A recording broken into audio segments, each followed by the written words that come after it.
Halo semuanya, kali ini kita akan mempelajari tentang penentuan kadar tembaga dengan metode gravimetri.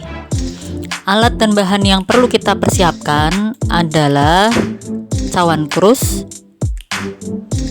botol semprot yang berisi Aquades, gelas ukur 50 ml, Erlenmeyer, gelas arloji, pinset, tang krus atau penjepit krus,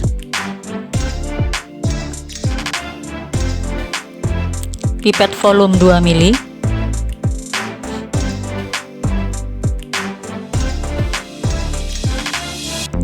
pipet filler atau pipet pump,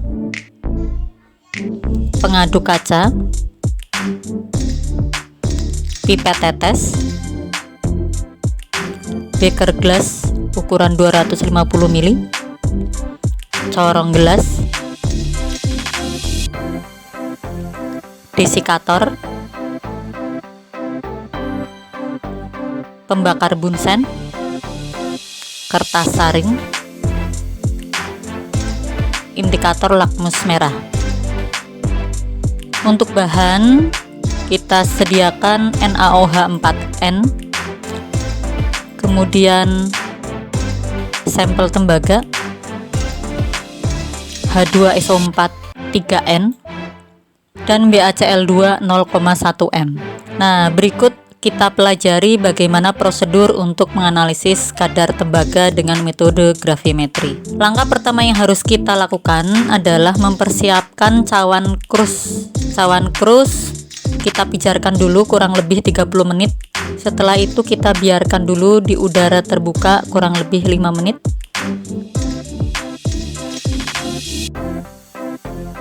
Kemudian kita masukkan ke dalam desikator, diamkan kurang lebih selama 10 menit hingga dinginnya stabil.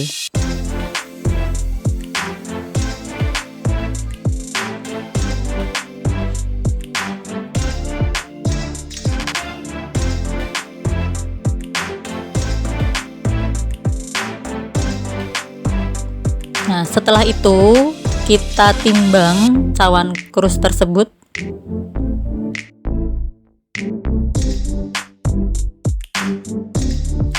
Di sini kita peroleh berat atau massa cawan krus kosong sebesar 64,0039 gram. Ulangi langkah pemijaran cawan krus kurang lebih selama 15 menit. Kemudian kita dinginkan lagi di udara terbuka 5 menit dan desikator 10 menit. Kemudian kita timbang. Lakukan hal ini hingga diperoleh massa cawan krus konstan. Nah, untuk penentuan kadar tembaga, kita timbang terlebih dahulu sampel tembaga yang mau kita analisis kadarnya.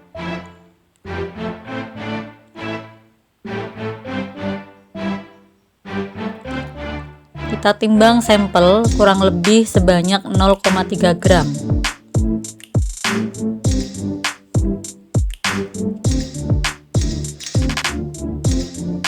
Jangan lupa catat massa pada data pengamatan.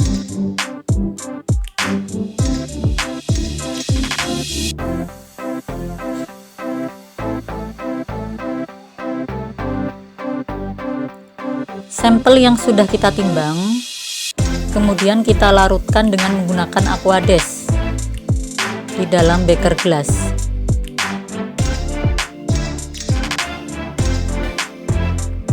Jangan lupa gelas arloji kita bilas dengan menggunakan Aquades supaya sisa-sisa dari sampel yang menempel pada gelas arloji tidak ada yang tertinggal.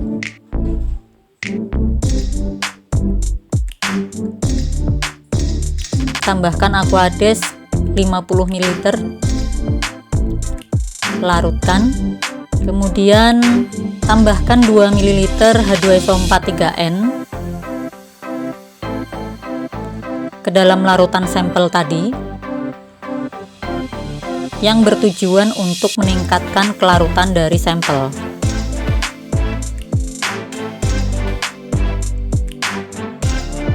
Kemudian tambahkan Aquades hingga kurang lebih 150 ml volume total.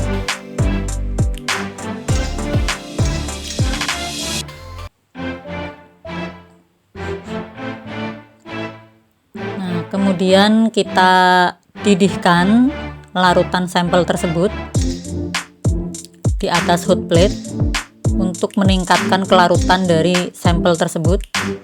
Nah, setelah itu dalam kondisi dipanaskan, kita tambahkan larutan pengendap berupa larutan NaOH. Tambahkan NaOH setetes demi setetes sambil diaduk. Pada saat ini terjadi reaksi CO2+ plus NaOH membentuk endapan berwarna biru CuOH 2 kali plus Na+. Nah, karena proses pengendapan dilakukan dalam kondisi panas, endapan CuOH 2 kali yang berwarna biru mengalami dekomposisi membentuk endapan hitam CuO. Cek pH dengan menggunakan kertas lakmus merah. Jika kertas lakmus merah sudah berubah warna menjadi biru, artinya sudah basah, hentikan penambahan NaOH. Biarkan endapan di dalam beker gelas dalam larutannya mendidih.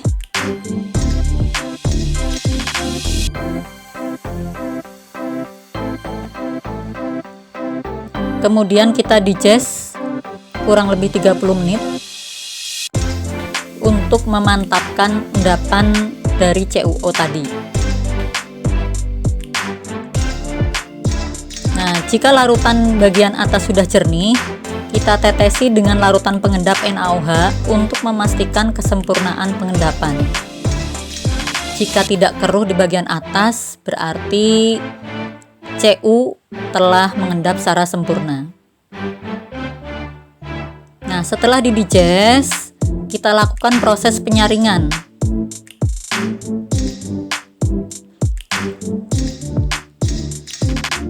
Kita siapkan kertas saring dengan cara melipat kertas saring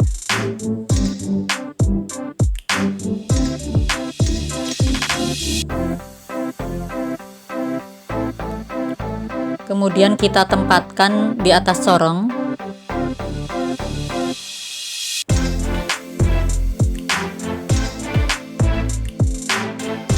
Jangan lupa kertas saring dibasahi dengan Aquades terlebih dahulu sebelum digunakan untuk menyaring. Nah, saring endapan CuO dengan hati-hati, jangan sampai tercecer. Gunakan pengaduk kaca sebagai alat bantu dalam menuang.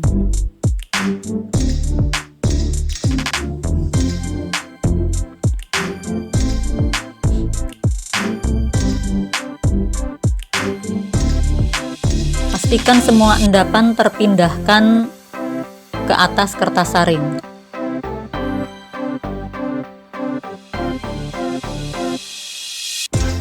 Bilas endapan yang ada atau yang tersisa pada beker gelas dengan Aquades, kemudian tuang semuanya ke dalam kertas saring.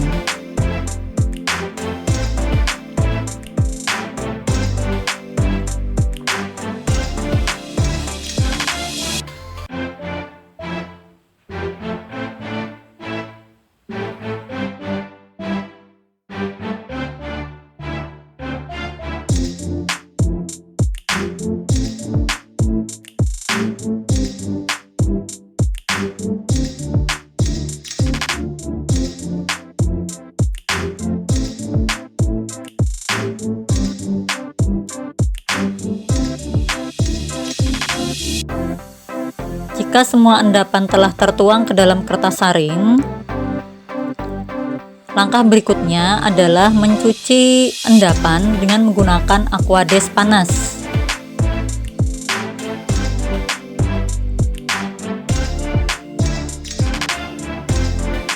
Kita lakukan pencucian endapan di atas kertas saring dengan menggunakan Aquades panas.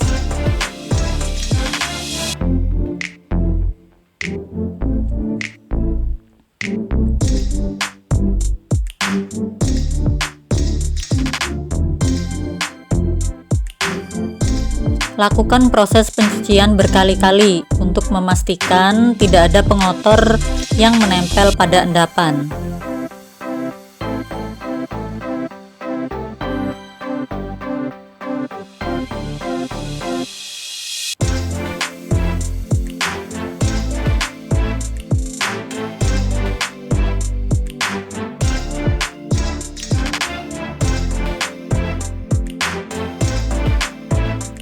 Nah, untuk kesekian kali pencucian, maka lakukan proses pencucian di mana air cucian kita tampung sedikit pada tabung reaksi.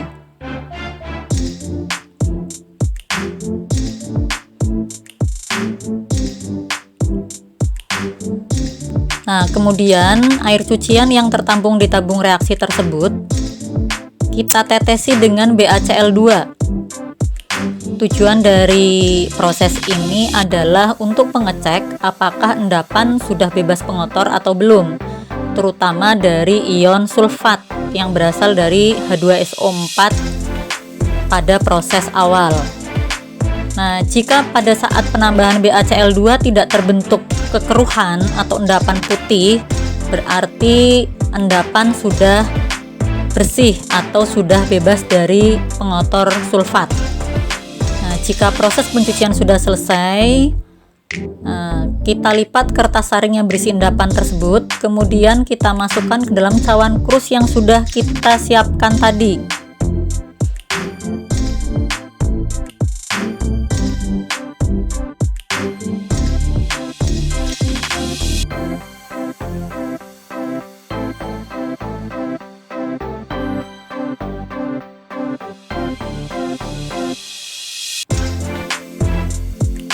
Letakkan cawan krus dengan posisi miring. Jangan lupa tutup cawan krus, kita tali ke atas untuk menjaga posisi tutup dari cawan krus supaya tidak jatuh. Nyalakan bunsen, atur ketinggian dari cawan krus supaya api yang menempel pada cawan krus adalah api berwarna merah. Gunakan api kecil pada proses ini untuk melakukan proses pengeringan, menghilangkan air yang menempel pada kertas saring atau endapan. Jika sudah tidak keluar asap lagi, maka yang perlu kita lakukan adalah membesarkan api bunsen. Perhatikan posisi cawan krus, bahwa posisikan api membakar bagian dinding dari cawan krus, bukan bagian bawah cawan krus. Nah, proses ini adalah tahap pengarangan. Lakukan tahap ini hingga semua kertas saring berwarna hitam. Jika kertas saring sudah menghitam semuanya, maka kita atur posisi cawan krus di mana api yang berwarna biru itu menempel pada alas segitiga dari cawan krus atau bagian sudut dari cawan krus. Nah, proses ini disebut dengan proses pengabuan, di mana kertas saring akan membentuk abu. Proses pengabuan ini dilakukan hingga abu hilang.